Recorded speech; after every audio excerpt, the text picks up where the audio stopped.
Hi guys, Jenny from Warrior Rewild, and today I just want to talk a little bit more about fasting. Okay, so I think most of you probably have a baseline now.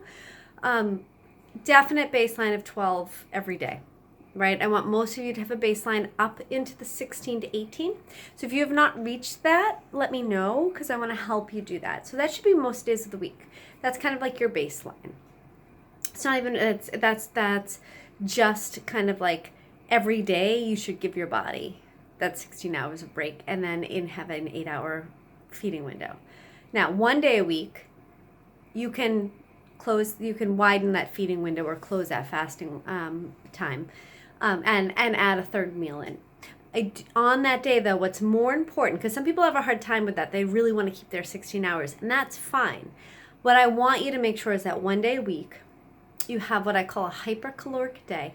I don't call it a cheat day because I'm a big quality person. I think it really matters the food you pick. Now, if you're going to go out to dinner or you have a birthday party or, it's a holiday or something, fine. Because I also talk a lot about no guilt. I talk about the benefit it's about risk versus benefit, right? Like if you're going to get pleasure and celebration and human connection out of eating food, then you want to eat the food.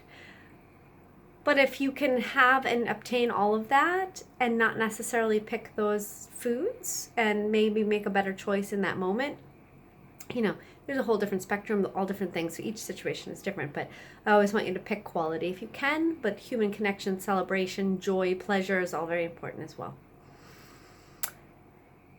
So one day a week, like I like to do this. Often I'll do it on a Sunday where I just go to breakfast. It's not, and that's an unusual thing for me.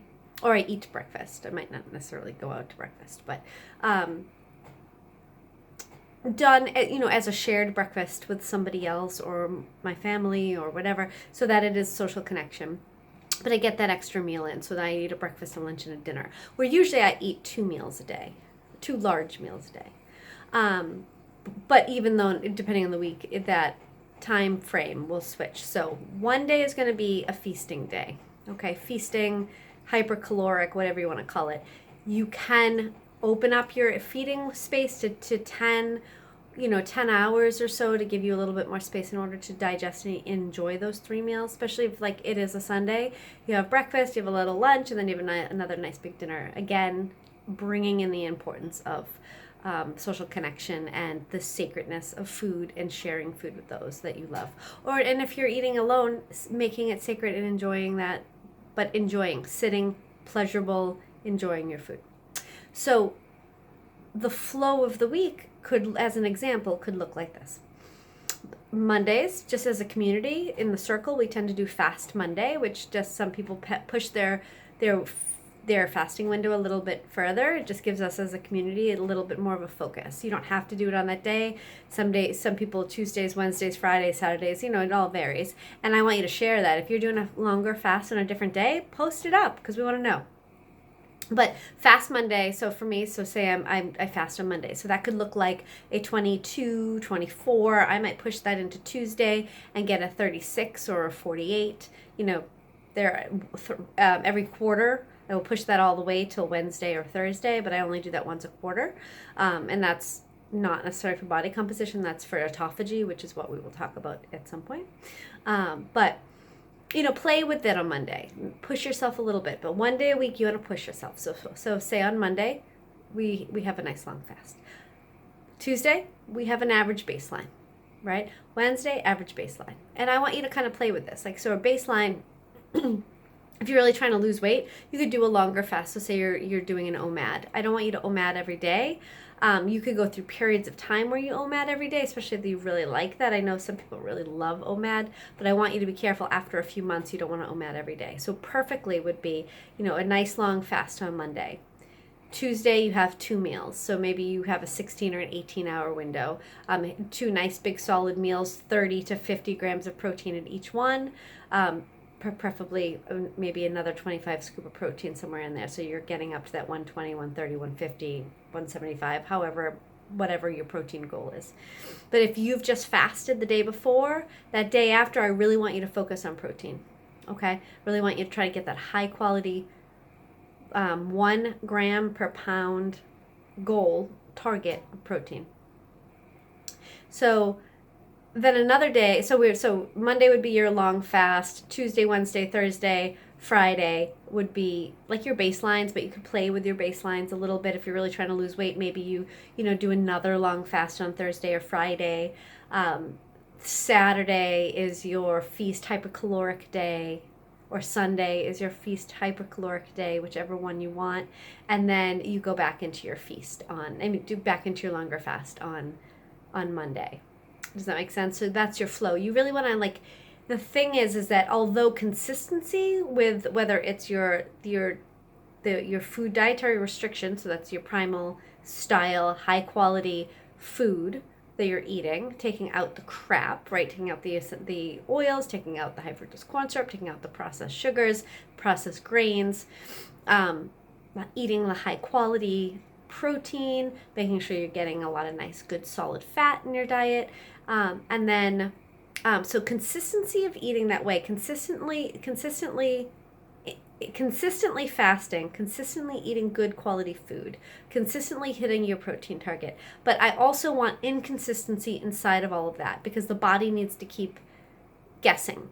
So if you are like somebody who's really regimented and you're like, okay, every single day at exactly this time I eat, try switching that around a little bit because you really kind of want, because you start to train your ghrelin and you'll start to get hungry at that time, and it won't mean that you're hungry because your body needs it. It's because you've trained your ghrelin, which is your hunger hormone, to spike at that time. So you play with moving things around a little bit, shocking the body, doing a fast day when you don't expect it, eating a high protein day when you don't expect it. But definitely a couple of days of the week really trying to focus on that protein goal. I really want you guys to think about high protein because everybody seems to love the fasting, and you all know I think fasting is one of the most impactful interventions that you can do, especially if you do it on a regular basis and you really get your body metabolically flexible. However, you have to remember that eating is the flip side of fasting. Okay, so you have to refeed and you have to give. That is when the stem cells grow. It's when you start the protein synthesis happens, when muscle synthesis happens. Like you have to eat. So we need a fed state and a fasted state. So sometimes people start just fasting too much, but I want you to build your body also. It's not just about breaking down your body, right? We want lean muscle because lean muscle is also not only directly related to longevity, but it's also the more lean muscle you have, the more metabolically healthy you are. It is a sink for glucose. So the more muscle you have, the more glucose you can eat, or the more carbohydrates you can eat, and you can tolerate, and it's less of a problem. So we really want to build, whether it's, there's 2 ways that you build muscle, and that's eating protein and working your muscles with strength training. And I would love to see you guys doing both of those. Lean muscle building. We fast to increase our metabolic flexibility, to decrease our insulin, to burn fat burn our fat sources off our body, and to which we'll talk to in a different video, and to dive into the survival pathways and turning on down-regulating mTOR and up-regulating autophagy. That's coming up in the later half. I know I've really inundated you guys with a ton of information. I'm going to give you a little bit of time to kind of catch up. I do want to dive into kind of playing with macros and really understanding how to push yourself into ketosis. You're putting yourself into ketosis by fasting. I think most of you know that I encourage 20 grams or less of the net carbohydrates. That protein is going to be closer to 1 gram and per lb, and that fat's kind of a lever. But let me know if any of you are like, I love to track, I'm going to pull up an app, I'm going to measure my food, because we can really get particular. And if anybody would like me to help them do their macros, that is totally part of this program, so let me know. I just need a little bit extra information, so holler out to me. I can help you do it. I don't think that you necessarily have to do macros in a very exact way, but we can, because that's personality driven.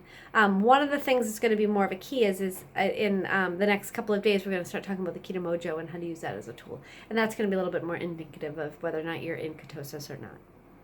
All right. So fasting, you want a high caloric day, you want a nice long fast, and then you want a baseline of 16 to 18. Some people push that to 20 for their baseline, as long as you make sure you're getting like enough protein on those days. To hit your protein, control your carbs, eat lots of fat to keep you full, and protein and fat are the combination that's going to keep you full. If you haven't ordered your Keto Mojo and you are thinking about doing it, you should do that. Let me know if you want your macros. And we will continue to give you some information and keep eating clean, and we'll go from there. All right, guys. Have a good day.